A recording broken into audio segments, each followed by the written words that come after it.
Hello, this is Harry S. Plinkett filling in for Madman. He's a little bit tired right now. I definitely don't have him tied up in the side of my basement. Basically, this video is gonna be like a weird rewrite of this film. There's always been things about this movie that I kinda liked, and I thought they had some merit. But then this creepy French director kind of fucked it all up for all of us. So Alien 3 came out in 1992. It's a couple years after James Cameron's Aliens. And this movie kind of tried to recapture the close quarters, subtle, industrial horror of the first film. There's only one alien in the whole movie. I think that's part of the problem, but this movie's got a lot of problems. So I'd like to thank my host Madman for dredging me up from hell for a brief stint in his body so I can do this review. In his house. He invited me over. That's what happened. Anyways, we got some good opening credits here. It's calling back to the first Alien movie. And we got real props and sets. It's not CGI crap. That's a good thing. Anyway, over the course of this video, I'm not so much going to be commentating on what I'm seeing on the screen. I'm going to be talking about my own take on how this movie should have been made. So this video is going to be full of me talking over the dialogue, but don't worry. You wouldn't want to be experiencing it without me anyway. This movie's basically going to serve as the backdrop for a bunch of fan fiction speculative type crap that I'm going to be coming up with. Now I have to admit I did do a little bit of watching of this movie beforehand, but I don't have a script. I find it's best to just react to things on the fly, because you're less concerned about the quality of your ideas. If you're the type of person who's overly self-critical, you can self-censor and then you don't get access to good ideas. Oh, George, Jesus Christ, I saw the word George, and I got PTSD. I thought it said George Lucas. Jesus Christ. Anyways, this credit sequence is long. And also this cut of this movie is long. We're watching the extended cut. It's 2 hours and 24 minutes. To be honest, I don't know if I'll be able to talk over all of it. So we're just going to cut the video when I'm done talking. Oh, Sigourney Weaver co-produced this. So she actually wanted her character to go through this. Jesus. Why would she greenlight this? How much money did they offer her? Same thing with Dan O'Bannon. Why would you come back when the story is this bad? Vincent Ward, I hope you're burning in hell a few blocks away from me near the lake of fire. So this script sucks. I'm going to tell you exactly how and why it does. Oh, Christ. This was David Fincher? Oh my God. How the fuck did this movie turn out to be such a hot pile of shit? Jesus. Okay, so it wasn't the director's fault. It was the writer. We can blame Vincent Price or whatever his name was. So basically this movie's just more evidence that you gotta pay more attention to the writing. It's all well and good if you have good set pieces and atmosphere and cinematography and even good actors making good performances. But if the foundation, if the rock you're building your church on is actually a sponge, that church is going to come crumbling down. Alright, let's talk about what we're seeing on the screen. Ripley's little life pod just crashed and there was aliens on it. And then we got these cranes set up for shipments that will never come. Kind of look like giraffe skeletons in a museum or something. Again, this movie does a lot of things right. The atmosphere, the set pieces, even the costumes, they're all very good. But if you put lip gloss on a 600-pound hooker, You do her eyelashes and you give her an Armani dress. She's still a 600-pound hooker. And I still don't care. But in this movie's case, I do, because the story is weak. We're going to talk about what could have been done to make it better. So we got Tywin Lannister in this movie. Took a break from trying to take over Westeros, and he came over to this shitty planet for some reason. Probably to get his hands on some morphine.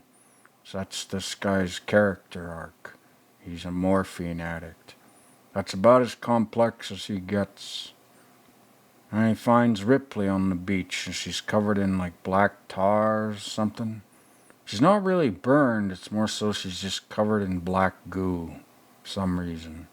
Probably to make the little white baby crickets that they used for this scene stand out against skin. When I first saw this movie, it was pretty shocking. I was like, holy shit, is Ripley dead? What the fuck is this? Is she only in the movie for 5 seconds? Thankfully not. She's the only good actor other than Tywin in this whole fucking film. So Tywin brings her insect-ridden body in, and we get these like chud-looking golem creepy guys, and they're all looking at her. You're raping her with your eyes. Look away. So anyways, I'm going to take a little more time commenting on the visuals, and then when things really start to get going, I'm going to get into my little rewrite of this movie. So I got a lot of ideas that I want to spray onto all of you. Oh, she's going to puke. Don't put your mouth right next to hers while she pukes. It's kind of a stupid thing to do.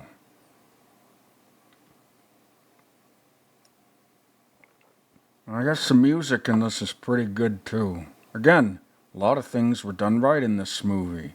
This movie is directed by David Fincher, for fuck's sake. He directed Seven, a bunch of other good movies.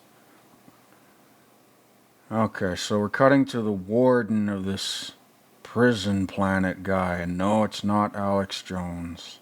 It's some British guy.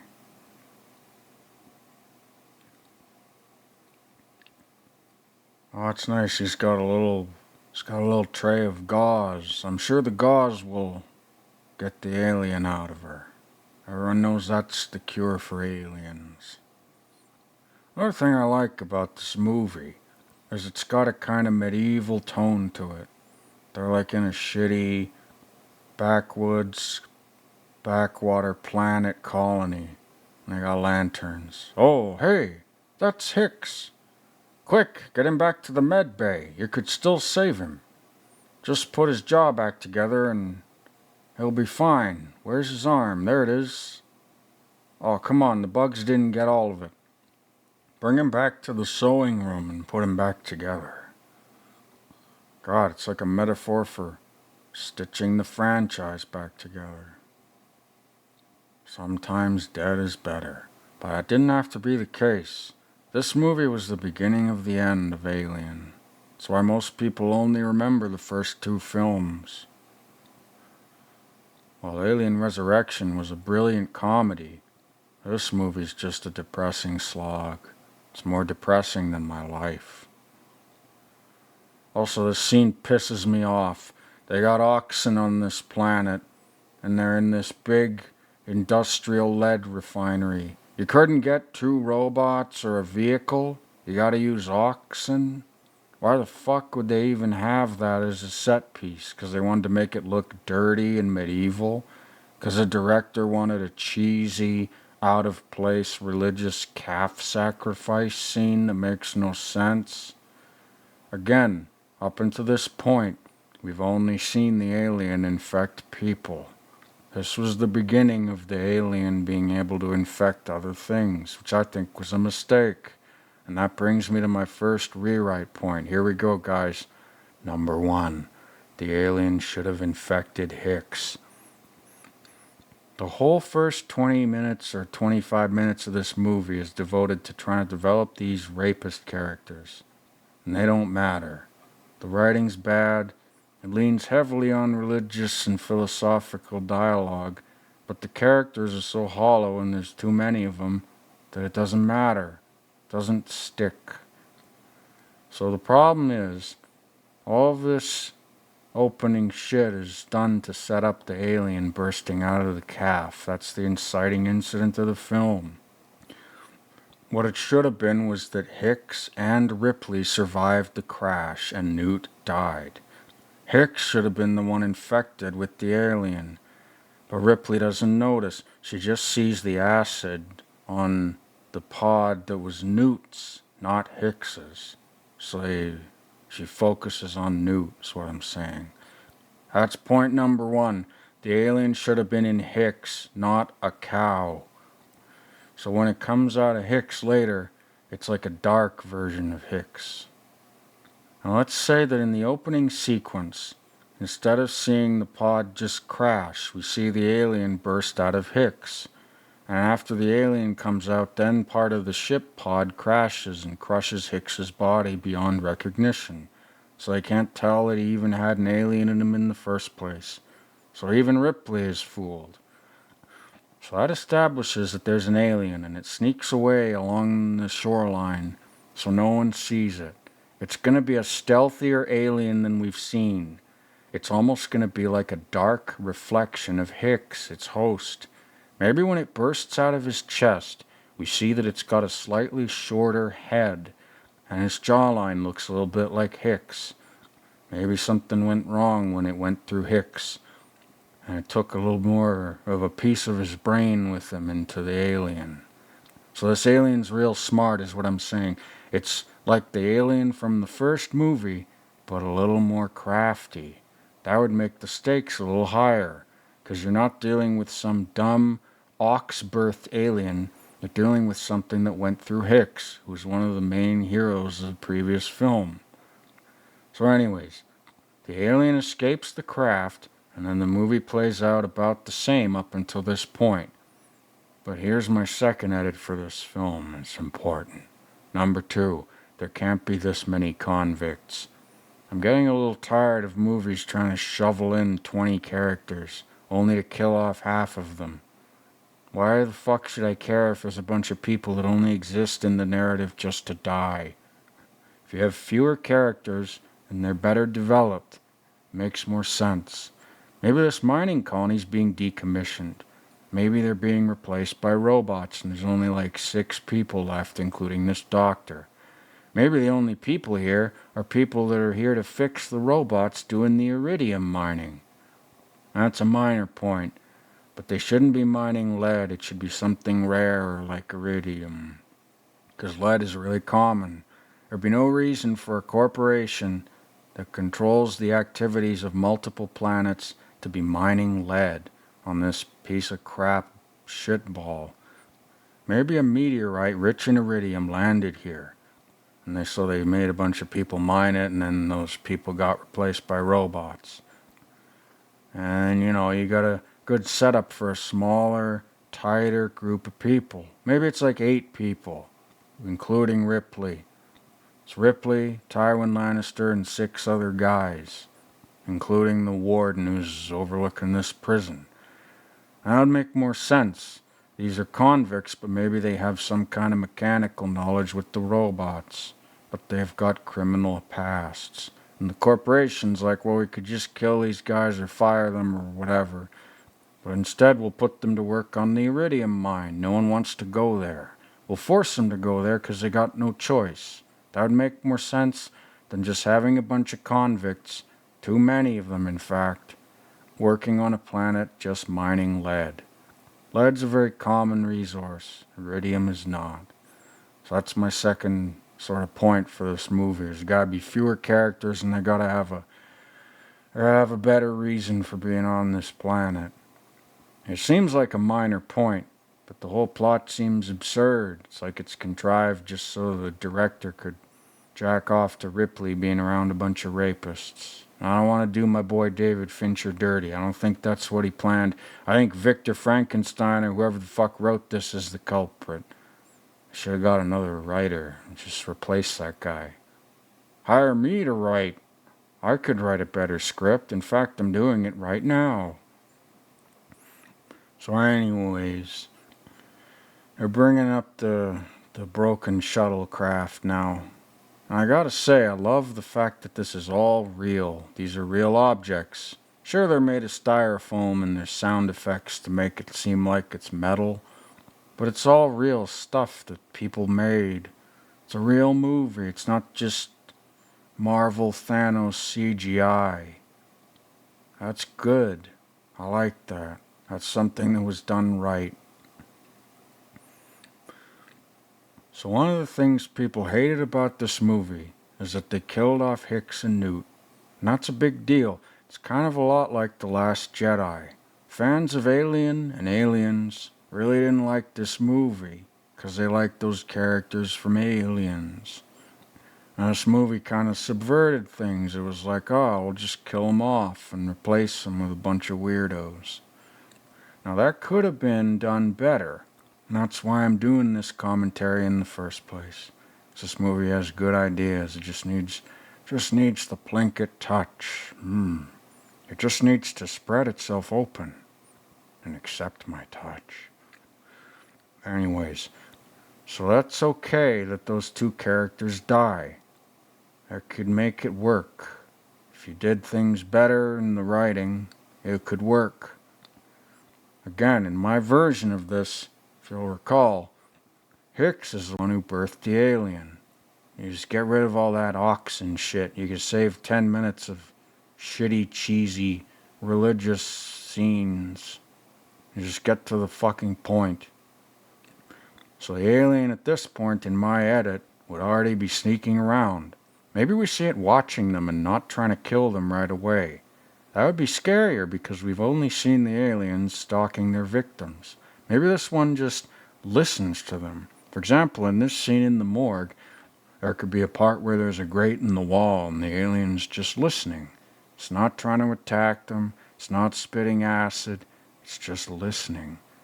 Another good detail in the new alien's design, in my rewrite, is that it looks more like Hicks. So maybe it has little human-looking ears, or half-human.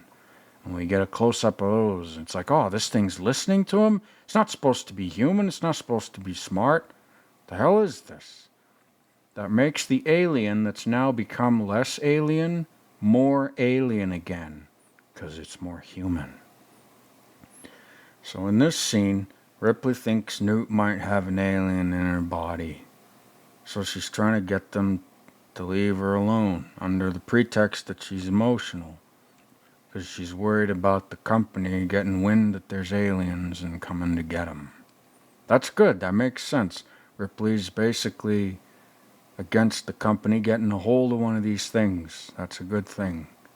Problem with this scene is that in the original movie, we have this situation where Newt and Hicks are dead, and Ripley doesn't know she's got an alien in her. Now, if Ripley was really concerned about that, she'd get herself examined, or just kill herself right away. She doesn't kill herself to the end of the fucking movie in this film. And even then it didn't matter because there was blood samples that they used to make Alien Resurrection. She should have gone and grabbed the blood samples and then killed herself while holding them to her chest. Maybe that would have prevented Joss Whedon from making a sequel. But anyways, the movie I'm going to rewrite would be a great movie to make a sequel for. Because it would set up the sequel in a way that makes sense instead of just trying to kill it off like this movie did. So I want to talk about another point that I'm going to talk about more later. I'm going to set something up here. Ripley's relationship with Tywin Lannister in this movie is played as something that makes sense and is important. But neither of those things are true. He's just a drug-addicted psychopathic doctor that she fucks one time in this. So the big reveal, the big character moment, is that she fucks this guy. And he talks to her a little bit about his past. Let's make that a little more depthful. So let's move to point 3 in my rewrite. Number 3, Tywin Lannister gets infected with an alien. So around this point in the film, or just after this scene, The alien, or whatever, infects Tywin Lannister. Maybe it lays a single egg, and that egg hatches and infects him. Maybe Ripley witnesses this, or better yet, while they're doing this scene here, dissecting Newt, let's say the other guy that was in the room goes off to do something else, so it's just these two characters. And let's say that instead of Newt having drowned, she actually did have an alien. Kind of like how Hicks was the guy who made the other alien that's wandering around right now in my version of this movie. So this guy right now would be being infected with an alien that was growing in Newt. So because Ripley now has another character who's infected, she has to help him out, because she doesn't want the company getting his alien. Maybe she holds the scalpel up after he's infected and tries to kill him. And he's like, no, why don't you fucking explain what's going on? My point I'm trying to make here is that these two characters should have a connection that's both physical and psychological. That's what this movie tries to do, but it fails in every way possible. Ooh. Sorry guys, I gotta cut back to the movie, that crunching noise. That's like me when I eat a double gordita taco from Taco Bell. I always think of this scene with the ribcage splitter. Anyways, my point is that Tywin Lannister should be infected from an alien that was growing in Newt. And what that would do is it would give Ripley another person. She's now trying to protect him. And maybe he doesn't get infected right away, I don't know. The point is at some point in the narrative he gets infected. And Ripley has to figure out what to do with him. And all the while, maybe what happens is he gets infected, right? And because he's a doctor, he takes a sample of the alien that infected him. Oh, actually, I know what would have happened that would have been good. Ripley leaves, and so do these guys. And then the alien comes out of Newt and infects him. It was hiding behind her lungs, and they didn't see it. So then this guy gets infected on his own. And then he takes the alien away and analyzes it on his own in his laboratory. And he figures out how to make a cocktail that slows the development of the alien, which was something I was planning on talking about. So basically this guy's infected, but he's such a genius doctor, he's wasted on this planet, that he's able to make a serum that slows the growth of the alien. He injects himself. And this sets up a kind of irony, because this guy's later revealed to be a morphine addict. And that's why he fucked up a surgery and got sent to this prison planet. So the physical infection with the alien would mirror his actual infection with addiction. So it would make his character more interesting. So anyways, in my edit of this film, the scene goes on basically like you're seeing it now. Ripley leaves, the warden leaves, and then the alien bursts out of Newt and infects Tywin Lannister. Then he goes off and makes a cure for himself in a scene that doesn't exist. And then we get these cuts to him making up the serum and figuring out how to keep the alien from growing so fast. And then maybe he doesn't confront Ripley right away. Or maybe Ripley reveals something about the infection and the aliens on her own. Either way, at some point later on in the narrative, these two characters would eventually come to terms with their knowledge, and Ripley would tell Tywin, hey look, we got these aliens. And then Tywin would go, I think I've got one of them in me. I better test you. Then he would test her, figure out she's got one in her, just like what happens in the actual film. My point with this whole thing is that Ripley needs another person with her that's also infected. A person that she grows attached to because she identifies with something in his past that he struggled with. And the part of the theme of this movie is trying to expose Ripley's character to the darkest, craziest, most cynical, bleak shit the director and the writer could imagine. And that's okay, but not the way this movie does it. It just comes across as a self-indulgent excuse to watch convicts get gored by a monster. And the convicts aren't really that well developed. We get these quick throwaway lines about their past and what made them, get put on this planet. But there's too many of them, and they're too evil. They're murderers and rapists. Why should we care? There's not enough time in the movie to develop a dozen or half a dozen murderers and rapists. Hell, even the best movies have a hard time developing sympathy in the viewer's mind for even one character who's done something that heinous. So instead, we gotta move away from that type of shit. You gotta have fewer characters. Anyways, Ripley and Tywin at this point in the movie, kinda like they do in a minute, would be analyzing themselves and figuring out they're infected. And then Tywin would reveal to Ripley, look, I came up with this serum, and it slows the growth of the alien. It gives us some time, buys us enough time to figure out what to do. And meanwhile, Ripley's worried the corporation's gonna figure it out.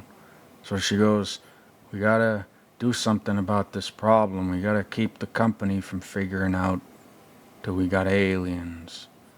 And let's say, around this time in the movie, or maybe 10 minutes after this stupid fucking scene, somebody else on the colony gets infected by the Hicks alien. He gets implanted. Or he gets killed or something happens. And the warden's like, we gotta contact the corporation. And then, in my headcanon edit of this movie, another major change happens. Number 4. Ripley and Tywin Lannister prevent the corporation from making contact with the colony. So in my edit of this movie, Ripley and Tywin would team up at some point, and they'd realize they gotta keep the company from figuring out that there's aliens here.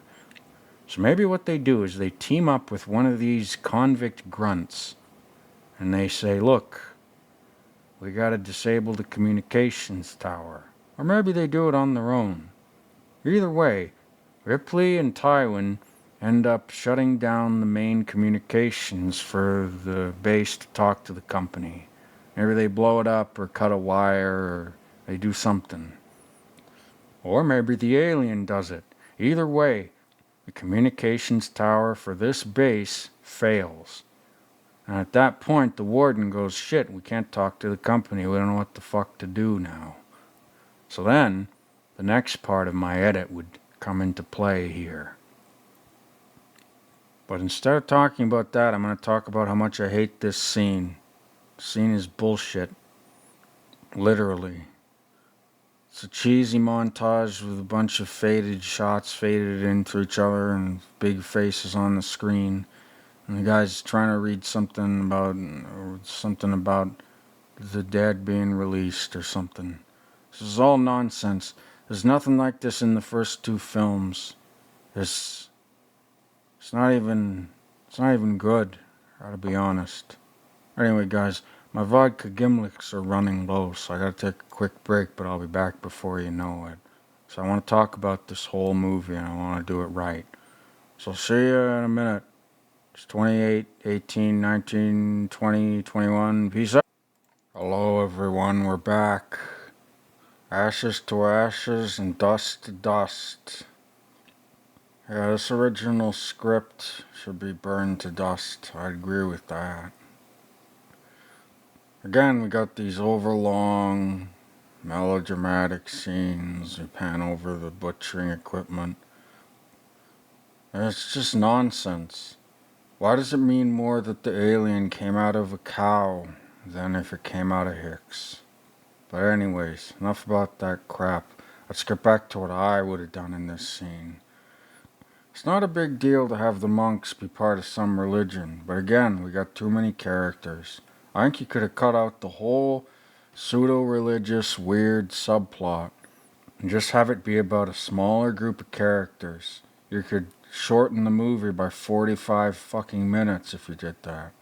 And it'd still be just as dramatic and cinematic and interesting.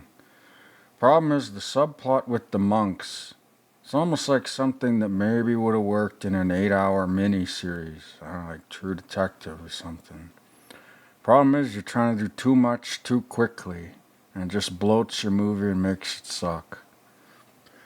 Again, in my edit at this point, Ripley and Tywin Lannister would either be trying to disable the communications tower or they already would have done it. And again, there only would have been like 6 characters, and the one alien that came out of Hicks would be wandering around watching them, carefully, calculating, creepy. So in this edit of mine, eventually what would happen is we get to a point where once the communication's disabled, the warden tells everyone, look, we gotta reestablish contact with the company, because they're the ones bankrolling this whole operation to mine iridium. So he'd have to say, look, this equipment on this part of the planet is fried, so we gotta go reactivate the backup communicator. And in my edit of this film, that backup communication device should be on a separate installation that's like a 2-day walk from this one. So what would end up happening is a bunch of people would have to suit up and gear up. They'd have to get supplies, and they'd have to go on this pilgrimage, to this other communications tower. And if you want to keep the religious theme, fine. They're going on a pilgrimage. It still works. Also, I gotta say something about this mess hall scene. These characters are so hollow and pointless, and none of them get the development they need, so their deaths mean something. They're just like cardboard cutouts waiting to be killed by the alien. It's like, when's the alien coming to kill us? Oh, it's 5 scenes from now? Yeah, just keep drinking your coffee and eating your gruel. You'll be dead soon enough. God, I hate this fucking movie. So much more fun to watch Alien Resurrection than it is to watch this crap. Anyways, in my edit of this movie right now, the characters would be preparing supplies to go on this journey to reactivate the backup transmitter. So they have to walk across this desolate, desert-like planet. They gotta do a religious pilgrimage. And it's dangerous, it's a dangerous environment, but they don't even know that the Hicks alien is following them like Gollum from Lord of the Rings. So they set off on this journey. Again, just a small group.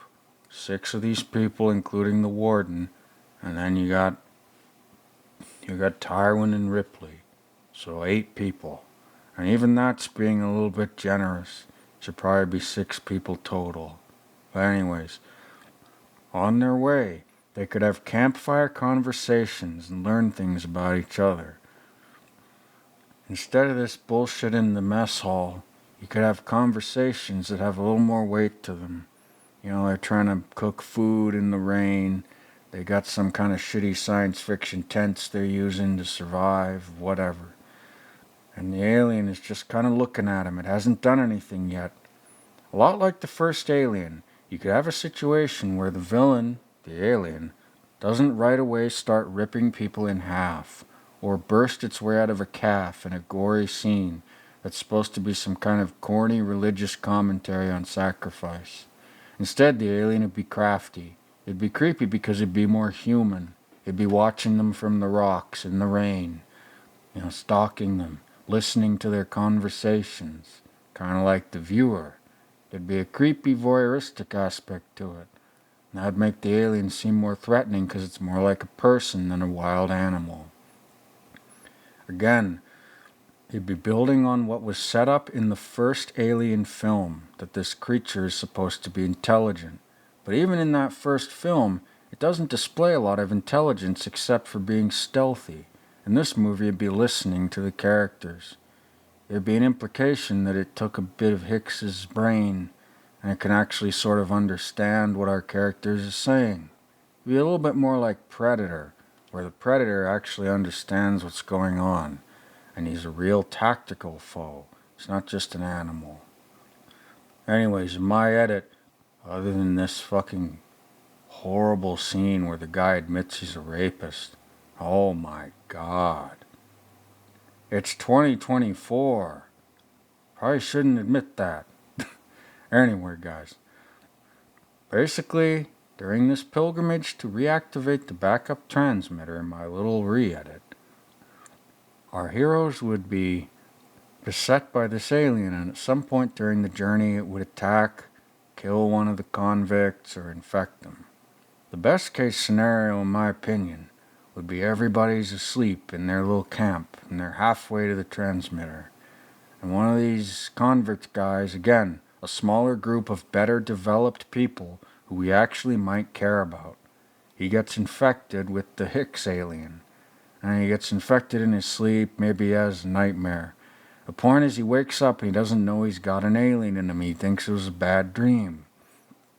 And that means that Ripley and Tywin Lannister don't know he's infected either. So that creates even more tension. Now you got the Gollum alien following them around like Predator, and he's watching them. And then you got one of these guys in their little troop who's also infected. Nobody knows about either of these things. So you got two unknowns pursuing our characters. It's like Michael Myers. Now you got two of them pursuing the teenagers in the haunted house. Anyways, so they finally get to the transmitter tower. And the minute they get there, Hicks and Ripley have to have a conversation. Tywin and Ripley. They have to talk about how they're going to sabotage a second transmitter and get away with it. And they're not sure they can do it. Meanwhile, one of our characters, probably the warden, discovers the little stash of alien growth-slowing serum that Ripley's doctor boyfriend has concocted. And he goes, "Hey, what's this?" And then the drama would be, "Oh, this guy's back on morphine. This must be morphine." And then the general or the warden or whatever he is confiscates the serum that's preventing the two characters that we care about the most from being ripped apart from the inside by their aliens. So then, Ripley's confronted with a real moral issue. This creepy doctor guy, Tywin, is like, "You gotta do some Game of Thrones shit, Ripley. You gotta kill this guy, 'cause he took our serum." And Ripley goes, "This guy's not infected. I've never killed a non-infected person." And that's true. In the whole franchise up to this point, we've never seen Ripley straight up murder a person who didn't have an alien in him. Everyone who's uninfected, like Burke, always got killed just by virtue of their own evil. They got killed by the aliens.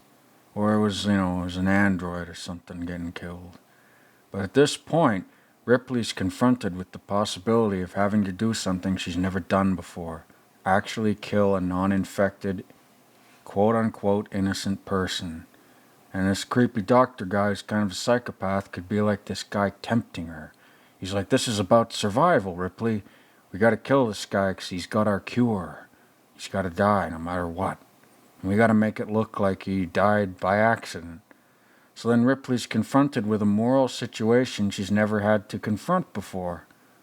It'd be different than just being chased by a monster or having to get over the sorrow of the death of a loved one. This is a real-life situation where you have to do something that's amoral in order to save your own life. And I think that would have given this movie the real dark edge it was trying to get. The real darkness is challenging a character to see what the limits of their morality are versus their instinct to survive.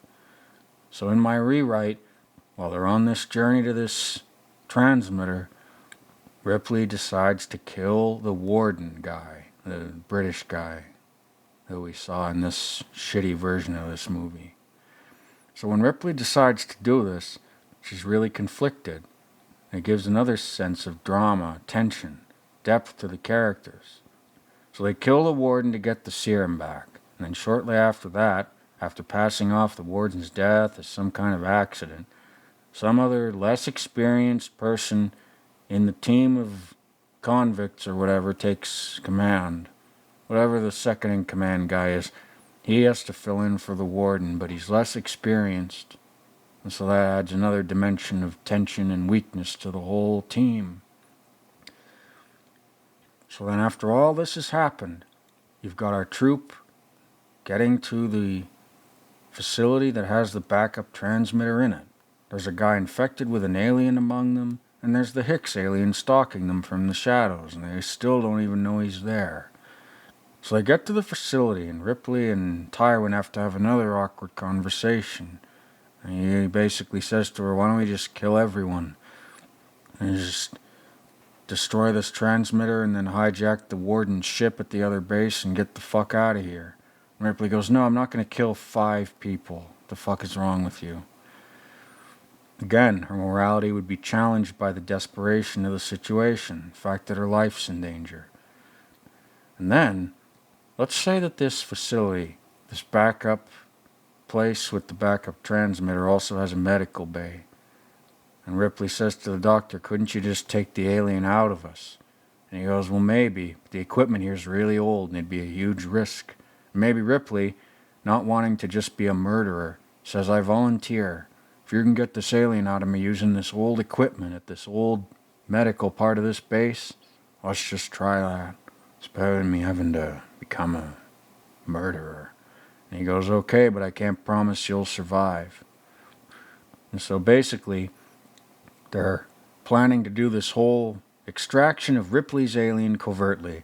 And then right as they're planning it, the guy who was infected during the journey from the main base to this base I've made up in my brain that has the transmitter, his alien just bursts out of his chest, revealing the whole thing to everyone, and forcing Tywin and Ripley to admit to the whole group that they're infected with aliens, and that the company, if they figure this out and come here, will just kill all of them and extract the aliens and leave because they know too much about the whole thing. Now let's say the convicts have some issues and there's a bit of a fight about what to do, but then they agree ultimately. They're like, okay, we don't want to be killed by corporate mercenaries for Weyland-Yutani, so we got to figure out a way out of this. So now everyone's on the same page, but they still don't know that there's an alien stalking them, and that's going to come into play later. So basically what happens is at this point our characters are at the backup transmitter base, and then we'd have a scene where Tywin says to Ripley, okay, I'm going to try to take the alien out. And then we could have a very tense medical scene where this creepy doctor, whose morality is still ambiguous to us as viewers, uses all his medical expertise and actually manages to get the alien out of Ripley. It'd be like the scene at the beginning of Alien Resurrection, except it wouldn't suck. So he gets the alien out and they just burn it, get rid of it, and then he sews Ripley up, and she's recovering at the base. Meanwhile, they test all the other prisoners or convicts to make sure none of them have been infected. And then Ripley, when she wakes up, she looks at Tywin and she goes, how the fuck did that one guy who died get infected? That shouldn't be possible unless there's another alien running around. Or maybe she brings that point up earlier. Either way, they're now realizing that there's probably an alien wandering around that got off the ship or something, but they don't know it came out of Hicks. Only the viewers know that. So basically they're now freaked out. They're stuck in this isolated base, kind of like in Aliens, where they're stuck in the colony base. But there's very few of them, and none of them have military expertise. They're just mechanics. So then basically what would happen after that is Ripley would say, well, let's get your alien out now, Tywin. And Tywin would shake his head, and he'd say to Ripley, the only reason I was able to save you is because I'm a doctor. I'm an expert at this. And these medical machines at this shitty old backup base, they can't be automated. You gotta have medical knowledge to use them. So if I go in that bay and you try to take it out of me, or any of these idiot mechanics try to do it, it won't work. He'll just kill me. So then Ripley goes, that can't be true. My God, so dramatic. And then Tywin goes, why don't you just kill me instead and be safest? And then this is when Ripley's morality's been challenged, because she already killed an innocent person. We as viewers would be asking ourselves, is Ripley going down a dark path? Is she going to just start killing people randomly? Or just, out of convenience or whatever. And then Tywin goes, you killed that warden guy when he took our needles. What's wrong with killing me? I'm infected. He wasn't even infected. And Ripley goes, no, I'm so fucking sick of these aliens infecting people. I don't want anybody else to die. So then she would have this moment of redemption where she'd say, no, I'm not going to take the easy road out. I'm not going to kill you. We're going to find a way to save you. And then we could do another callback to the first Alien movie where she looks at Tywin and goes, could we freeze you? maybe the mechanic guys have to spend some time jerry-rigging a kind of cryogenic coffin for Tywin Lannister. Ripley's plan is to take everybody back to the main base and hijack the Warden's little shuttle, because now that the Warden's dead, they could just use it to escape. Maybe they have to do something kind of dark and grisly, like cut off the Warden's hand to get his fingerprint to activate a door or something. You know, if you want a dark, gory movie, there's your chance. It's a lot better than a fucking breathalyzer to open a door. Anyway, basically what would happen at this point is they'd start to prepare to go back. They'd freeze Tywin Lannister after jerry-rigging a kind of Walt Disney cryogenic coffin out of whatever's available at the base. Maybe while they're trying to do this, the Hicks alien realizes they're trying to escape, and it starts to attack them. Or maybe it's hungry, it needs to feed. So they gotta fight this alien, but it's a lot craftier. It starts using the base's defenses. We could have a scene of it doing that. Or just have it watching them. That would honestly be creepiest. And then it attacks right at the end of the film when they least expect it. In any case, the next plot point would be that they're going back from the backup base to the main one. And they're going to take the Warden's ship and get the fuck out of Dodge. And then here's the next intense scene that would happen in my rewrite. Number 4 or 5, I can't remember. Ripley and Tywin, who's frozen in a coffin, have to make their way back to the main base. This would be the climax of the film. A lot like those scenes where, in those Riddick movies, which are good, or at least they're better than this. It's where they have to drag the power cells back to Riddick's ship. It'd be kind of like that. They gotta drag Tywin's frozen body in this big heavy coffin back across the alien desert pilgrimage landscape back to the main base. And meanwhile, while they're doing it, the alien's trying to attack them. Maybe the Hicks-born alien can sense that Tywin's got a symbiote alien thing in his chest. Maybe, that's why it's attacking them. It's trying to protect its kin. So they're beset by this alien. At the same time, they gotta lug this heavy coffin all the way back. So a bunch of the convicts die, leaving basically only Ripley, Tywin's coffin, and maybe 2 other characters. That way those characters could actually have the time to flesh out dialogue and react to events in the film that would develop them and make them seem more like real people, instead of just cardboard cutouts set up to be shredded by the alien. So against all odds, Ripley and Tywin Lannister make it back to the main iridium refinery that was the location of the whole film where it started. Now their goal is to get to the Warden's ship, use his severed hand to activate the ship, and get the fuck off this shitty planet. Maybe they succeed.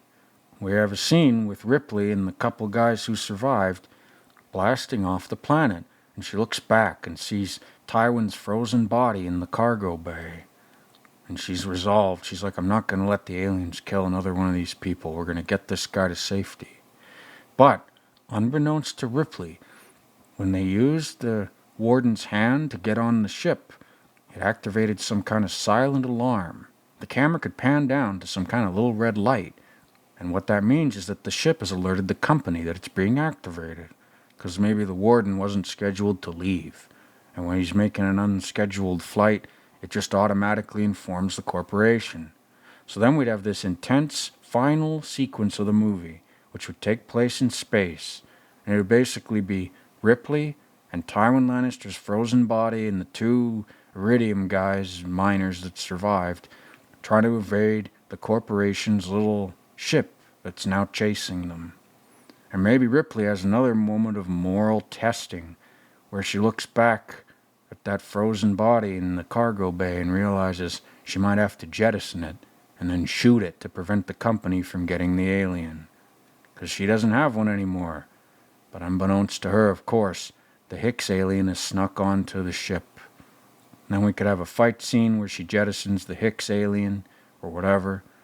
And then she looks at Tywin's body and she decides whether or not to jettison him or save him.